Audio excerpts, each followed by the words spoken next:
Hello दोस्तों, स्वागत है आपका हमारे चैनल इंडियन अफेयर्स पर। दोस्तों, मेडिसिन उन चीजों में से होती है जिनके पास अगर जान बचाने की सुपर पावर होती है तो उनके पास ये कैपेबिलिटी भी होती है कि वो लोगों की जान ले सकती है। और अगर ये मेडिसिन कॉन्टैमिनेटेड हो तो फिर उस केस में तो ये और भी ज्यादा खतरनाक साबित हो सकती है।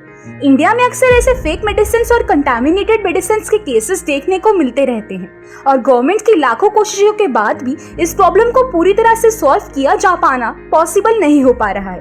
पर ऐसा बहुत कम देखने को मिलता है कि किसी मेडिसिन का एक्सपोर्ट किया गया हो और वो कंटामिनेटेड हो, क्योंकि अक्सर जब कोई मेडिसिन इंडिया से बाहर एक्सपोर्ट की जाती है तो उसे काफी स्ट्रिक्टली चेक किया जाता है। पर अनफॉर्चुनेटली रिसेंटली एक ऐसा ही केस देखने को मिला है जिसमें ज़ाम्बिया में कुछ बच्चों को कंटामिनेटेड मेडिसिन दिए जाने की वजह से उनके किडनीज को सीरियस इंजरीज हुई और लगभग 66 बच्चों की डेथ हो गई। और इन बच्चों की डेथ की वजह इंडिया में बनी हुई 4 पीडियाट्रिक मेडिसिन को मानते हुए WHO यानी कि वर्ल्ड हेल्थ ऑर्गेनाइजेशन ने एक मेडिकल प्रोडक्ट अलर्ट इशू किया।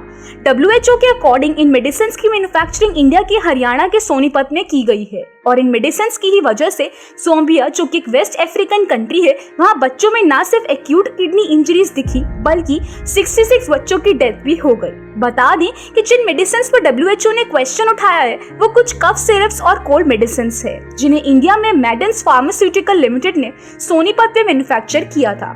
WHO ने कहा कि इन चारों प्रोडक्ट्स की लैब एनालिसिस किए जाने पर रिपोर्ट में सामने आया है कि उन दवाइयों में कंटामिनेंट्स के रूप में डाइथिलीन ग्लाइकोल और इथिलीन ग्लाइकोल के लेवल्स अनएक्सेप्टेबल हैं। वर्ल्ड हेल्थ ऑर्गेनाइजेशन ने अलर्ट किया कि आज के डेट तक तो इन प्रोडक्ट्स को सिर्फ गैम्बिया में ही आइडेंटिफाई किया गया है, पर यह पॉसिबल है कि इनफॉर्मल मार्केट्स के थ्रू ये दूसरी कंट्रीज या रीजन्स में भी डिस्ट्रीब्यूट हो चुके हैं। इसीलिए WHO सभी कंट्रीज को रेकमेंड करता है कि वो इन प्रोडक्ट्स को डिटेक्ट करें और इनका फर्दर सर्कुलेशन होने से रोके ताकि पेशेंट्स को और हार्म ना हो।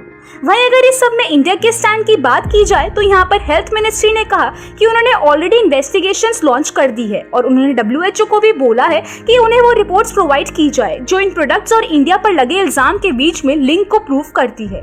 वैसे दोस्तों, आपको क्या लगता है, इंडिया पर लगा ये इल्जाम कितना सही साबित होने वाला है? अपनी राय हमें कमेंट सेक्शन में जरूर बताइएगा। तब तक के लिए like, share, subscribe and click the notification bell ताकि आपको हमारी वीडियोस की नोटिफिकेशन सबसे पहले मिले।